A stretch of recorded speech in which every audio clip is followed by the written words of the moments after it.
Hola nuevamente a una edición más de Disegnotopia. Bienvenidos diseñadores, diseñámbulos, diseñómanos, disegnoadictos, design zombies, como nos queramos llamar a todos aquellos que si estamos viendo este programa es porque adoramos el diseño, porque creemos que podemos hacer cosas magníficas con el diseño y porque tenemos una sed enorme de mejorar nuestras prácticas.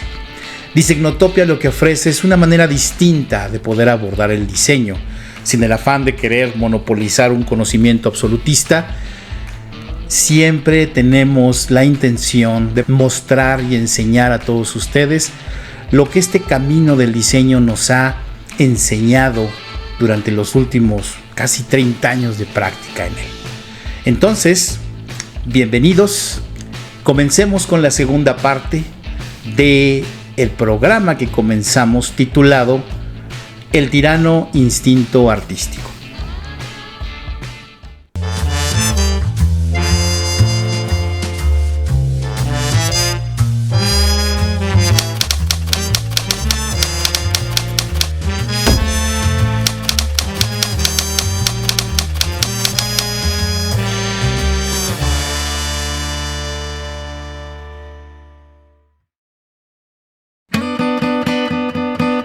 ¿Por qué decidimos llamarlo así en un origen?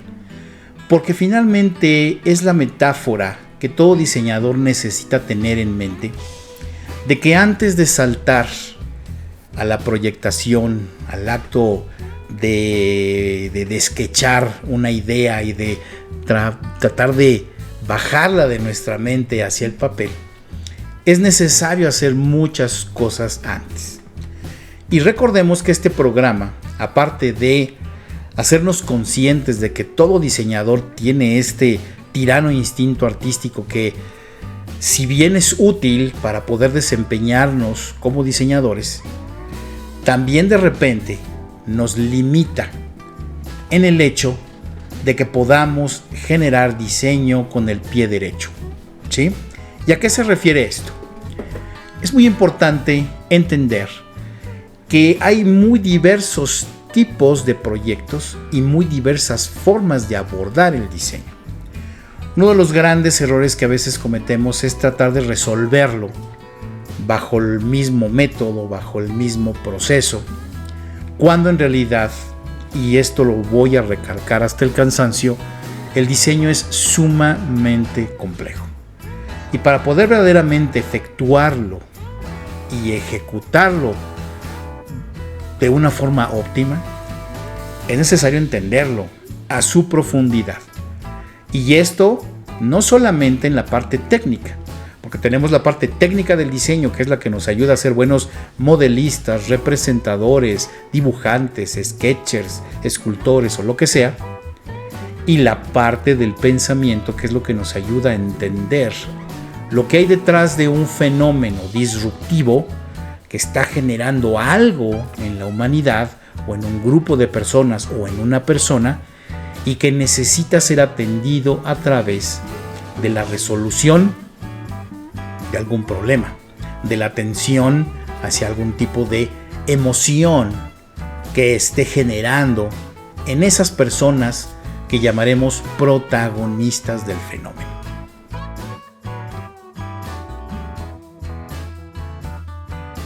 En esta continuación veremos una forma interesante de cómo entender este fenómeno de disrupción que genera áreas de oportunidad y cuántos de estos tipos de fenómenos hay para poder empezar con el pie derecho. ¿Qué significa esto?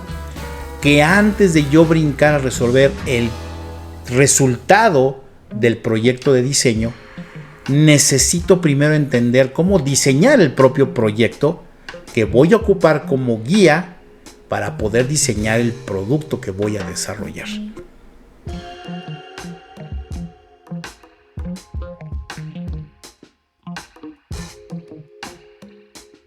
Recordemos que esta primera fase, muy conocida o trilladamente conocida como el Design Thinking, nosotros en particular sí la hemos encontrado como parte básica para poder abordar todo proyecto de diseño.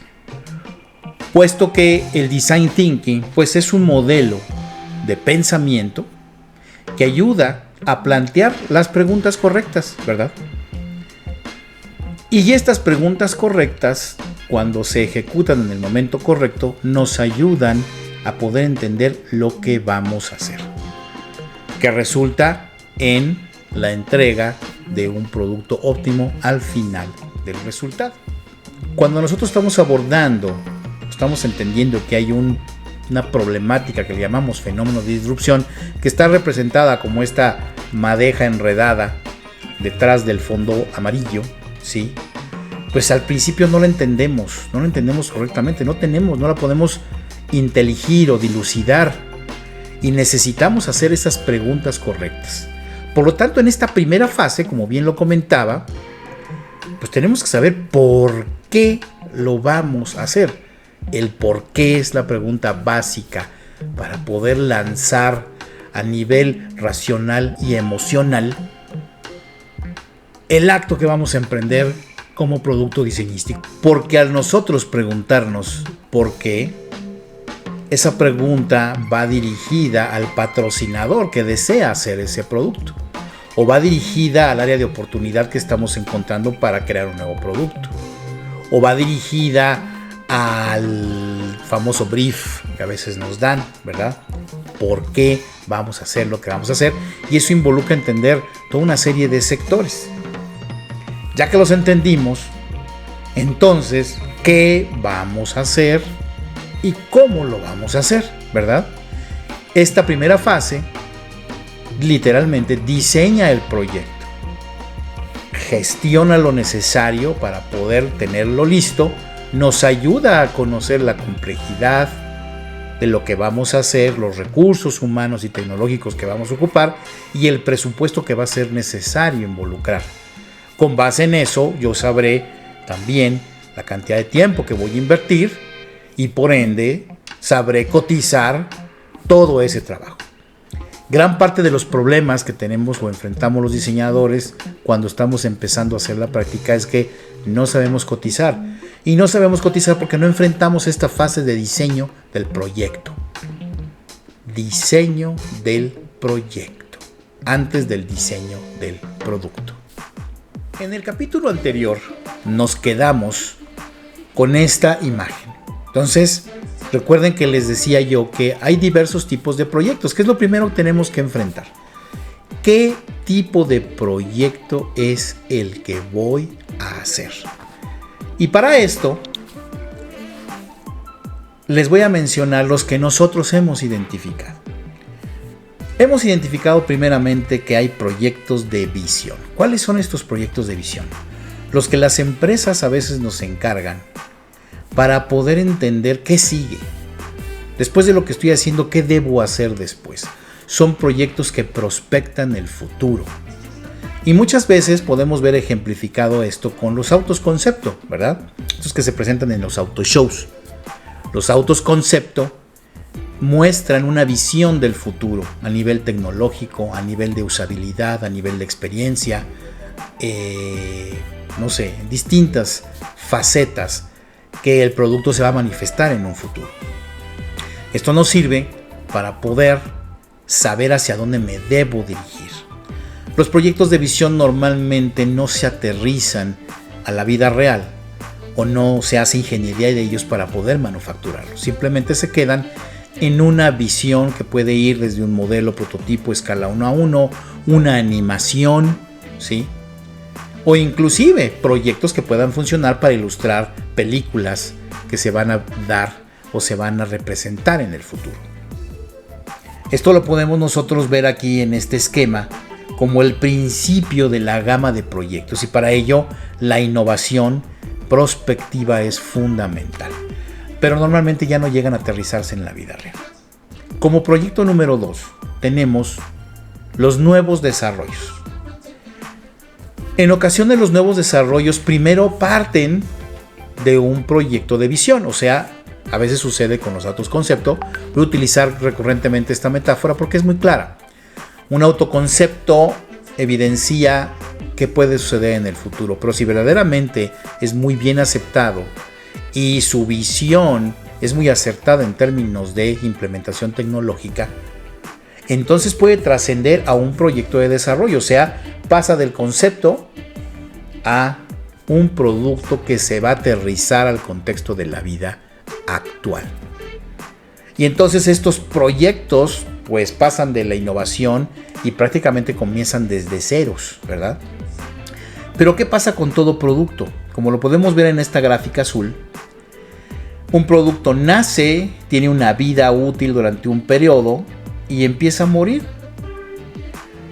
Cuando las empresas determinan que puede haber una mejora contundente por alguna situación y desean volver a comenzar otro proyecto de innovación que lo sustituya, bueno, pues vuelven a aplicar otro proyecto de innovación. Pero normalmente es tan costoso llevar a cabo estos proyectos que los departamentos de planeación y mercadotecnia deciden darle otra oportunidad al proyecto. Entonces, si ustedes se fijan, como azul claro, tenemos otra ronda más y a eso les llamamos proyectos de mejora continua, que son conocidos comúnmente en la jerga en el inglés como mid-cycle enhancements, o sea, mejoras a mitad del ciclo del producto.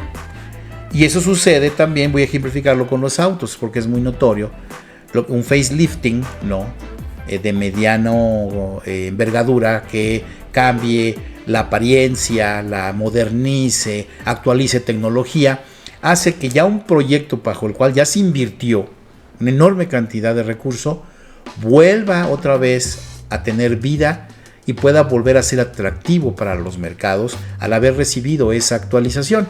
Por lo tanto, se presenta este proyecto de mejora continua a mitad del ciclo, e inclusive vuelve a sufrir la misma suerte porque van surgiendo nuevos productos de otras empresas, va muriendo, va empezando a ser reemplazado por estos otros productos. Y si todavía estos departamentos de planeación y mercadotecnia deciden que puede haber una última oportunidad, entonces uno puede realizar uno o varios proyectos de mejora mínima a término de ciclo o minor enhancements, que se les llama. Y ahí es donde quizás ya la inversión es mucho menor, ya nada más cambian pequeños elementos, meten nueva gama de colores, ponen nuevos emblemas, cambian vestiduras posiblemente, adicionan 2-3 pequeñas cositas, sigue siendo el mismo producto, pero que todavía se piensa que puede dar un poco más hasta que literalmente pues llega a su fin, ¿no? Donde dice aquí dead, ¿no? Llega a su fin y ya es sustituido nuevamente por otro producto de nuevo desarrollo, ¿sí? Pero también existe otra categoría. Pero bueno, antes de mencionar esa quinta categoría, quiero decirles que esto se da mucho en los proyectos corporativos, o sea, en las grandes corporaciones, que normalmente tienen todo un staff de gente muy grande en donde el producto y su evolución va pasando desde su planeación y arquitectura, su diseño, su ingeniería de productos, su ingeniería de manufactura, la etapa de venta, su lanzamiento y todo esto. Pero recalquemos que el diseño industrial también se puede generar a bajas escalas. Por lo tanto, necesitamos nosotros reconocer si el proyecto que nos están dando va a ser un proyecto de mejora continua de algo que ya existe, ¿sí? O sea, muchas veces es, oye, es que mira, tenemos este producto y necesitamos generarle mejoras para poder volverlo a regresar al mercado, para que tengan una segunda oportunidad. Entonces estamos haciendo o un producto de mejora continua a mediano ciclo o de mejora mínima ya para término de ciclo, ¿sí? Cada uno va a demandar diferentes estrategias, ¿ok? Por otro lado, también podemos entender que cuando hacemos diseño por fuera, a veces hacemos proyectos de nuevo desarrollo que necesitan empezar desde cero, como el proyecto número 2, ¿sí?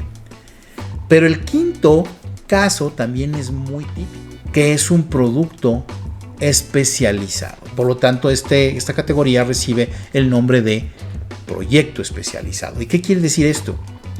que quizás se van a hacer unos cuantos nada más, porque una industria requiere una máquina muy especial, requiere un mobiliario muy especial para poder solucionar o satisfacer una necesidad muy particular, ¿sí? En donde esto no necesariamente va a salir al mercado o se requiere, o también puede ser un mobiliario muy especial para un hotel, para una casa en particular, para un hospital, que sabemos que nada más se va a ocupar allí y que va a ser necesario hacer desde 1, 10 o 20 piezas, y no necesariamente necesita ser un desarrollo industrializable que se va a vender en masa. También podemos incurrir en ello. Por lo tanto, a esta categoría le hemos denominado diseño especializado. ¿Por qué? Porque también tenemos que entender lo que hay detrás, y si no vamos, por ejemplo, en este caso, a producir o a generar un producto de producción masiva, entonces los procesos de manufactura tienen que ser seleccionados para procesos de manufactura artesanales o semi-artesanales, ¿no? Por ejemplo, corte con láser, ¿no? Que no necesariamente tengo que hacer miles. ¿Por qué? Pues porque yo puedo hacer desde 1 hasta los miles que yo quiera. Pero aquí ya no podré involucrar, por ejemplo, moldes de inyección plástica, porque sabemos que el costo de un molde de inyección plástica se absorbe y se prorratea con la enorme cantidad de productos que se van a vender. Entonces, eso nos ayuda a identificar qué procesos de manufactura necesito ocupar para poder dar solución y traer a la vida un producto desarrollado bajo este tipo de circunstancias, que es un proyecto especializado.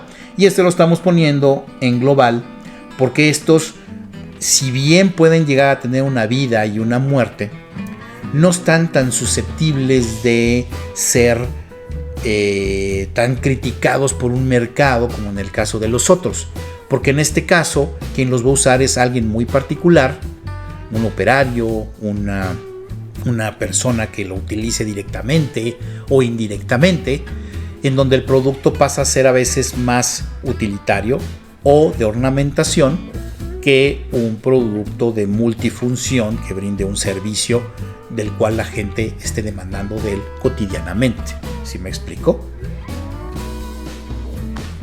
Si nosotros podemos ver esto en esta otra gráfica, vemos ahora, en vez de una gráfica circular, una gráfica lineal que me permite a mí poder entender el nivel de involucramiento y las fases donde posiblemente esto se va a involucrar, ¿no? Entonces, proyectos de visión y proyectos de innovación o de desarrollo, yo voy a necesitar desde el design thinking, ¿no? Para poder entender el fenómeno de disrupción, la necesidad o lo que se quiera desarrollar desde cero, pasando obviamente por la parte de conceptualización y arquitectura, y luego la parte de caracterización, donde viene ya el proyecto, el desarrollo del producto, ¿no?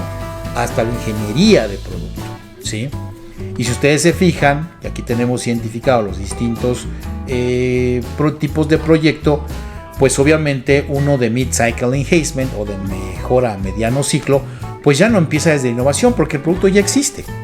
Aquí ya más bien recibimos una dirección de mercadotecnia que nos dice, ¿sabes qué? Hay que seguir la tendencia fulana de tal, y con base en eso actualiza el color, actualiza la forma de ciertos componentes que puedan ser tropicalizables e intercambiables, sin modificar la esencia principal o la estructura principal del producto per se. Y entonces, con base en eso, vamos nosotros a ejecutar un mid-cycle enhancement, que no necesariamente vamos a requerir gente de design thinking, design thinkers o researchers o gente como de esa naturaleza, que sí serían necesarios en proyectos como de innovación o proyectos de desarrollo, en donde pues necesitamos entender un buen de cosas antes de poder proyectar, ¿sí? En el caso de un proyecto especializado, dependiendo de su naturaleza, casi siempre esos proyectos especializados bien son adecuaciones, mejoras o adaptaciones a productos ya existentes, o también creación desde cero de algo que va a llenar un vacío entre un objeto y otro, o entre un servicio y otro. Y ahí sí tendríamos que utilizar todo lo necesario. Entonces, ya se dieron cuenta por qué, mis diseñámbulos, Es tan importante conocer el diseño, no solamente desde el ámbito técnico, que es cómo saber renderizar, cómo saber esculpir en CAD, cómo saber generar modelos en 3D printer, que esa es la parte técnica del diseño. La parte teórica del diseño nos ayuda a saber pensar el diseño y es lo que verdaderamente nos va a amarrar como diseñadores y nos va a hacer ser capaces de resolver el diseño.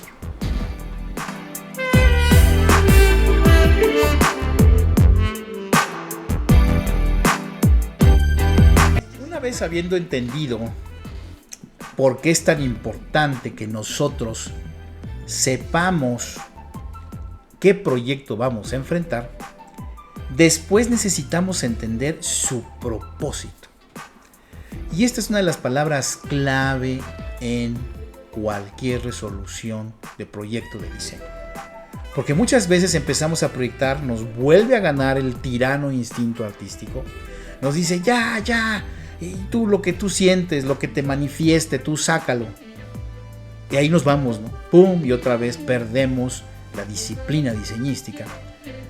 Es importante conocer el propósito de lo que vamos a hacer. Y este tema es fundamental. Pongan mucha atención a lo que les voy a decir. Aquí ustedes ven este icono representado por 3 figuras. Tenemos un cerebro, tenemos un signo de pesos y tenemos un corazón, que también está afectando al problema de disrupción que todavía no defino. O sea, todavía no enfrento el fuzzy front-end que bien define Craig Vogel en su libro de Creating Breakthrough Products, ¿no? Que se los recomiendo muchísimo. Resulta de que necesitamos entender, y eso es algo que particularmente a mí me costó tiempo poder imaginar, dilucidar, porque cuando daba yo clases y me enfrentaba yo a la enseñanza, me daba cuenta que no podía yo enseñar las mismas técnicas para todo lo que se diseñaba. Una herramienta o una silla de arte. No podía yo hacer lo mismo. Entonces me empecé a preguntar, ¿qué sucede? Entonces, por esto, desarrollé este modelo, que después me ayudó a complementar y a poder visualizar de mejor manera, colega Juan Antonio Islas y posteriormente Mario, mi colega de aquí de Signotopia. Entre todos empezamos a echar un montón y pudimos encontrarle mejores maneras de poderlo definir. Pero en esencia este modelo, yo he encontrado gran utilidad en él y ojalá ustedes también. Obviamente les repito que Designotopia no trata de ser absolutista, no quiere decir que lo que enseñemos aquí sea lo único que se deba enseñar de diseño. Son herramientas útiles para poder diseñar que hemos ocupado en proyectos reales, en muchos de ellos con resultados magníficos, porque nos han ayudado a entender el diseño desde sus bases para poder comenzar correctamente. Entonces, yo particularmente entiendo al buen diseñador como aquel que es disciplinado y respetuoso del proceso de diseño y es capaz de mantenerse en línea, siguiéndolo paso a paso, sin ser asaltado o persuadido por el tirano instinto artístico y saltar de volada al resultado y a la proyectación cuando todavía no he entendido qué carambas voy a hacer. Entonces, el diseño es algo que he encontrado que es un tópico que vive entre el universo de la ingeniería y el universo del arte. Yo no voy a definir ahorita qué es uno y qué es otro, pero más o menos voy a esbozar.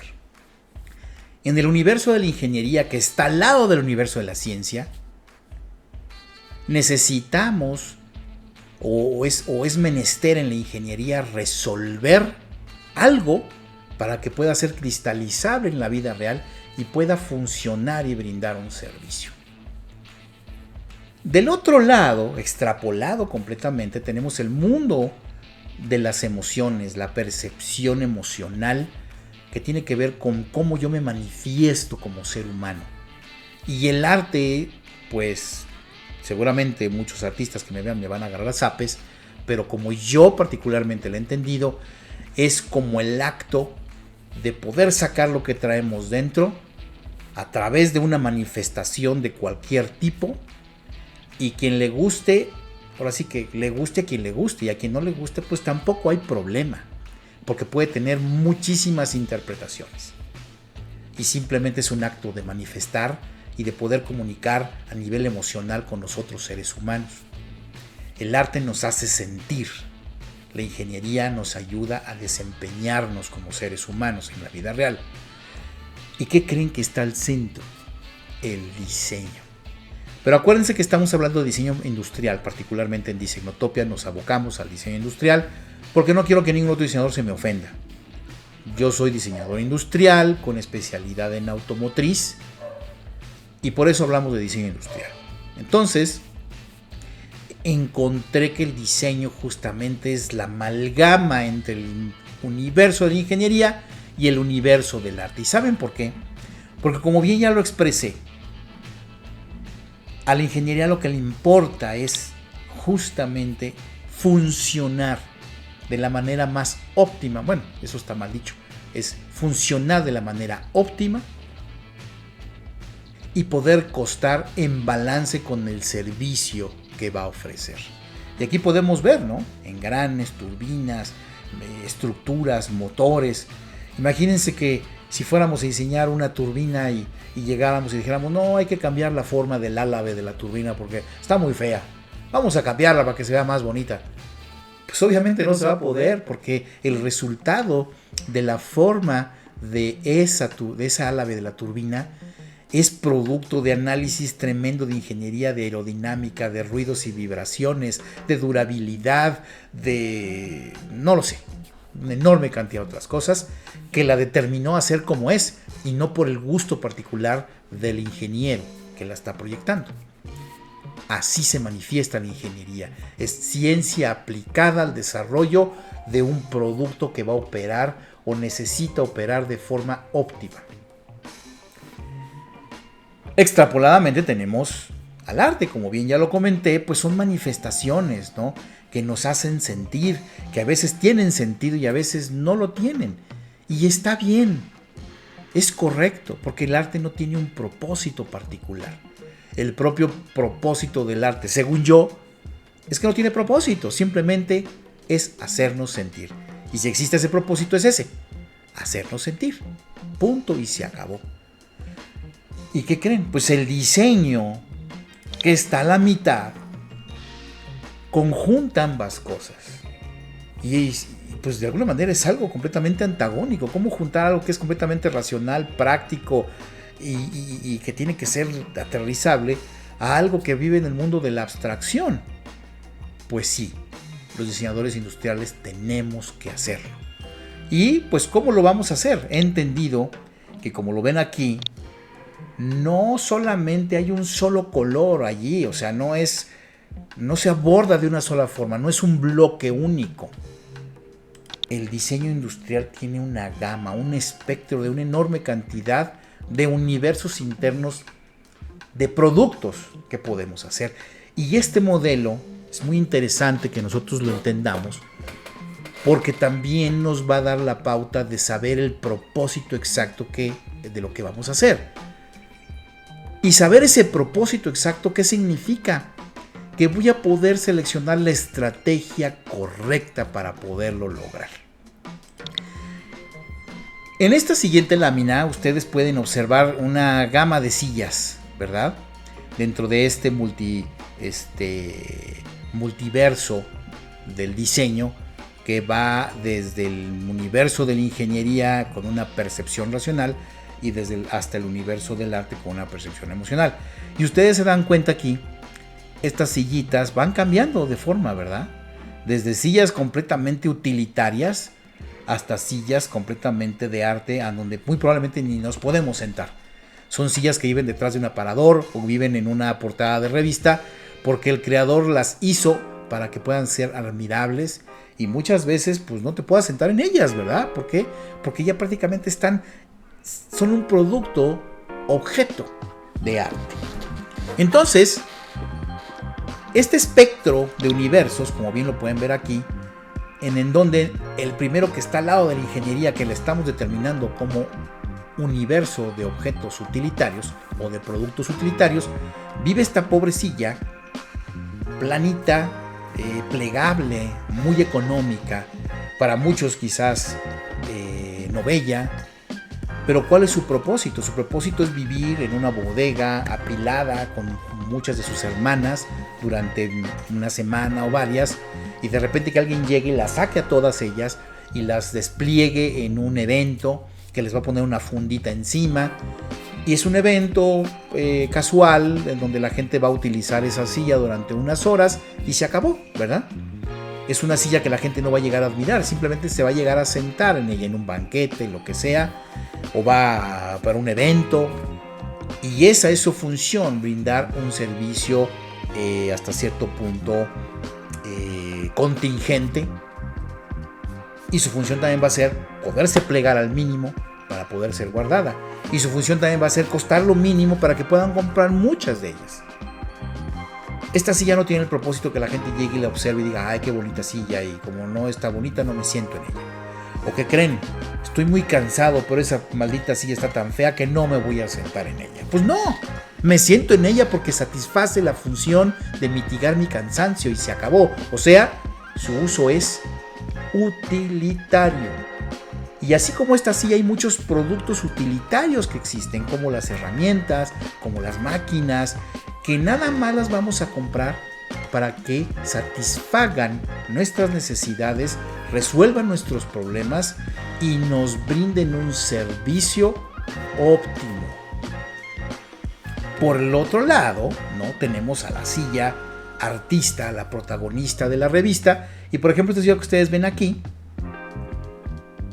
está hecha de una lámina de polipropileno que fue suajada con una máquina de control numérico. Y entonces es una papirola, es un origami enorme que cuando tú la compras enrollada en un tubo hermoso. Y dices que allí vive una silla, ¿cómo? Entonces el attachment emocional, o sea, el apego emocional es como, ¿cómo que allí vive una silla dentro de un tubo? No, pues sí, mira, sácalo, despliegas tu hojota, la doblas como una papirola y voilà, tienes una silla. Y toda la gente, wow, ¿no? O sea, qué interesante, es un buen concepto, pero ¿qué creen? Esta silla, pues es efímera, ¿verdad? Porque ¿cuántas veces va a durar que yo me siente en ella? O si realmente la voy a ocupar para sentarme en algún momento. Quizás la compre para exhibirla en una vitrina, ¿no? Como simplemente una curiosidad diseñística con un concepto interesante, ¿verdad? Y quizás habrá otras que sí sirvan para sentarse, pero no sean tan cómodas como esta otra silla que vemos aquí, que está toda plana. Es una silla muy bella, esta silla negra, que es también como si estuviera hecha por una lámina. Es muy bella la silla, pero posiblemente no pueda yo durar mucho tiempo ahí sentado, ¿verdad? A menos que le ponga un cojín. Pero si le pongo un cojín ya le doy en la torre a la obra de arte que el diseñador está haciendo.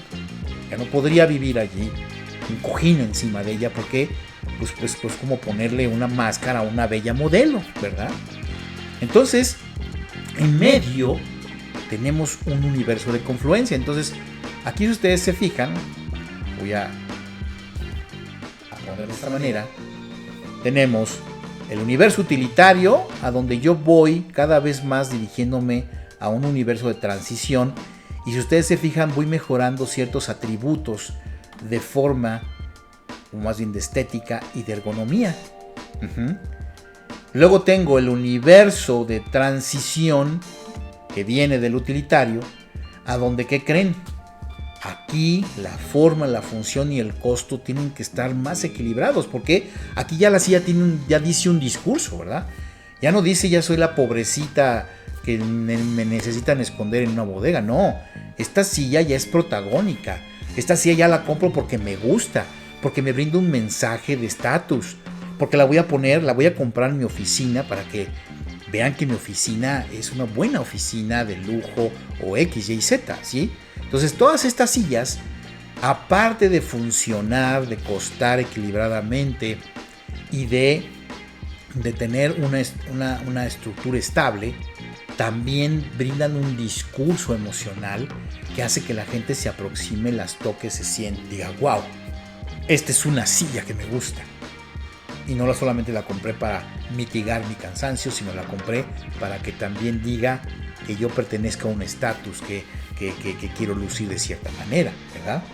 Entonces, en los productos del universo utilitario, función, usabilidad y costo son primordiales.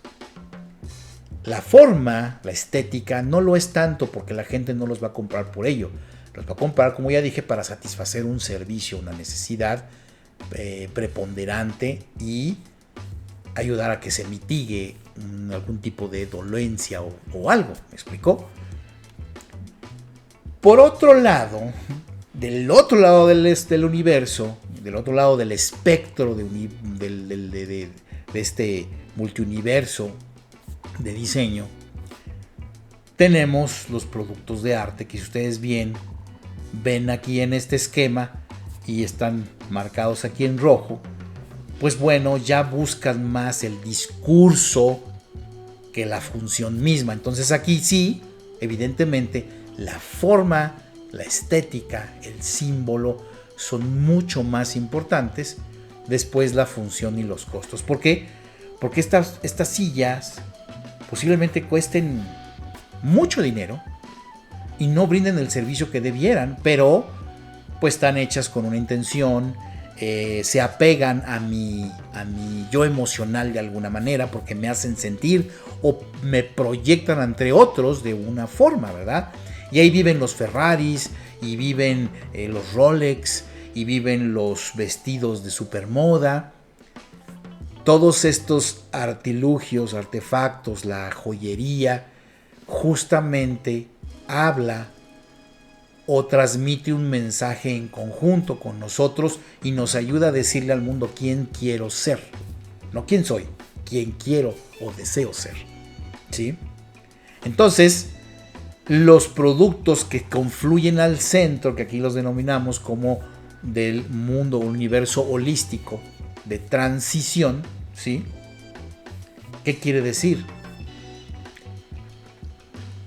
Necesitan igualar estos factores de valor, que es lo que hemos denominado del costo, la función y la practicidad y la estética, de una manera mucho más balanceada. Y hacer eso es muy costoso y es difícil. Por eso es que normalmente este tipo de productos se desarrollan en grandes corporaciones. ¿Por qué? Porque necesitan tener un desarrollo controlado a través de toda una serie de fases y de departamentos con gente especializada. ¿Y por qué creen que esto suceda? Porque estos productos se van a vender a nivel universal. Porque estos productos van a ser utilizados por una persona de China, o por una persona de Argentina en la Patagonia, o por un canadiense, o por una persona que vive en Alaska, o que vive en Hawái, o en México, o en Europa, ¿sí? Por igual, necesitan entender características globales de la humanidad y necesitan reflejar íconos globales de la humanidad para que puedan ser legibles y aceptables. Y llevar a cabo esto demanda de bastante más conocimiento, ¿sí? Entender estos tres universos del diseño no significa que hay solo tres tipos de productos en cada uno de ellos. Si ustedes se fijan, hay un espectro, ¿no? Y conforme vamos evolucionando hacia el centro y del centro hacia el arte, pues van a ir cambiando, ¿no? Entonces los productos que ya estén más categorizados como productos de estatus, a donde la gente ya no le da empacho pagar más por una marca, se encuentran normalmente por aquí, ¿no? Sobre todo cuando estos productos se trata de que nos vistan, nos ayuden a transmitir un mensaje de lo que queremos ser. Pero de este lado tenemos productos que nos brindan servicios. Es la parte obrera del diseño industrial. Les voy a poner otro ejemplo. Imagínense una maquinaria, ¿no? Si yo soy industrial o ustedes son industriales y van a una feria y se encuentran dentro de las tres mejores máquinas que quieren cumplir, una italiana, una china y una alemana, con tres naturalezas diseñísticas diferentes, no se van a ir por la italiana porque es más bonita. Un industrial necesita que esa máquina pues le dé resultados y le dé ganancias, ¿verdad? Entonces, ¿qué va a buscar primero que nada el industrial? Bueno, costo, beneficio, garantías, que las refacciones y los servicios existan en el país a donde la va a comprar, que tenga una durabilidad y una capacidades de poder interactuar con la máquina de manera correcta, niveles de seguridad óptimos. Eso es lo que va a haber primero. Y ya al final se va a dar cuenta si es azul, si es roja, si los botones son más ergonómicos. Créanme que a ese industrial lo que le interesa es lo primero que les acabo de comentar y no qué tan bonita es la máquina.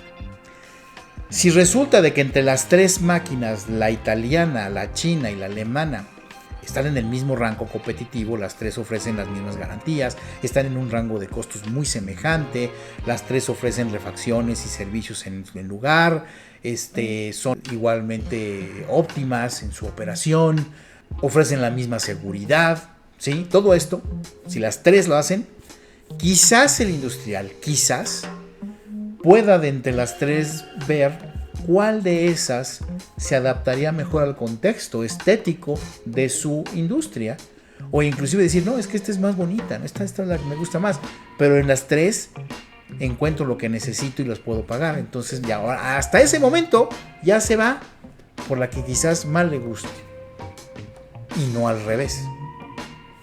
Pero ¿qué pasa con productos en el universo intermedio? Ahí sí ponderamos las tres cosas: costo, función, estética, porque va a transmitir un mensaje a través de mí, ¿sí? Y que el producto pueda ser asequible para mi presupuesto, ¿verdad? Y eso pasa con un celular. Si yo voy a comprar un iPhone, pues ya me estoy yendo ya más allá, más por acá, de este lado, ¿no? Pero si yo no tengo presupuesto para un iPhone y tengo presupuesto para otro vehículo, para otro diferente tipo de celular, entonces voy a ver cuál de todos los celulares que haya, un Huawei o un Samsung o un X, un Y, un Z, va a cumplir con mis necesidades de uso del producto, con mis anhelos y deseos, va a cumplir con el presupuesto que tengo y va a cumplir con el mensaje estético que deseo que ese producto tenga, para poder yo a su vez transmitir a alguien más quién soy a través del producto, y al mismo tiempo me pueda yo autosatisfacer disfrutando de mi producto. Y hacer esto es bien difícil, ¿sí me explico? Pero no hay nada más tres posiciones en la balanza, es así, ¿no? Va cambiando muy paulatinamente, muy gradualmente, y el saber en dónde exactamente recae el propósito del producto que voy a diseñar, o sea, si yo capaz de identificar su universo al cual pertenece, es una maravilla, porque eso ya me va a decir exactamente cómo también abordar mi estrategia diseñística, ¿sí? ¿Qué quiere decir? Que si yo voy a hacer un producto de arte, objeto, no es necesario que haga yo research tan impactante ni nada. O sea, yo puedo agarrar una metáfora y saltar de la metáfora directamente al sketch y empezar a generar brainstorming. Y entonces empezar a preguntar a ver quién le gusta qué. O si no, simplemente hago lo que me gusta. Como una silla que fue famosa en algún momento, que era una silla de cristal unida con cianoacrilato, que adentro tenía agua y peces, ¿no? Dices, no inventes. ¿Qué creen? O sea, nadie nunca se sentó en esa silla, pero todo el mundo la admiró y todo el mundo la quería tener en su portada de revista. No importó lo que costó, no importó cómo lo hicieron para meter los peces. Hoy día ya no se podría, ¿no? Por protección animal, pero eso fue como que en los 80s, 90s. Pero del otro lado, sí necesitamos una estrategia de observar una necesidad, función, ergonomía, un nicho, de entender la economía que va a ser necesaria para poder desarrollar eso, a quién le va a brindar el servicio, factores de seguridad, cuando estamos hablando de lo utilitario. Porque en lo utilitario el uso de ese producto me va a dar ganancias, o me va a satisfacer, o me va a salvar la vida, como un producto que, yo sé, de campismo, para escalar, lo que sea, un mosquetón, ¿no? Puede ser bello un mosquetón, pero antes de que sea bello necesita operar y no necesita romperse cuando yo esté colgado a 100 metros del suelo. ¿Sí me explico? Si somos ahorita capaces de entender este concepto, ustedes van a poder diseñar con muchísimo mayor asertividad. Y obviamente este modelo lo llevamos a un nivel tal que a través de preguntas nosotros podemos generar estas gráficas para poder saber el porcentaje de los propósitos, que tenemos 3 propósitos en los factores de valor: el propósito práctico, el propósito económico y el propósito emocional, ¿verdad? Entonces, Si yo sé identificar en el propósito de lo que voy a hacer cuál de estos es más importante o si los tres son importantes, entonces voy a saber a qué universo pertenece y voy a poder determinar la estrategia de diseñística. Pero otra vez, necesito desafiar a mi tirano instinto artístico que no me lleve a hacer lo que tendríamos que hacer en el producto emocional, en los proyectos emocionales, que es brincar al sketch, ¿sí? Si has llegado hasta este punto del video, entonces te declaras un diseño adicto. Y me encanta la idea, porque este tipo de herramientas verdaderamente te van a funcionar. Por lo tanto, si estás más interesado, no te pierdas el siguiente capítulo de El tirano instinto artístico. Aún nos faltan por ver 4 herramientas más, ¿ok? Así que suscríbete a nuestro canal, danos un like, que nos ayuda muchísimo. Escribe tus comentarios, que también eso nos da referencia de qué es lo que estás pensando con respecto a este material que te presentamos. Y bueno, te esperamos hasta la próxima en una emisión más de Disegnotopia en su facción Expedientes Secretos de. Muchísimas gracias y hasta la siguiente semana.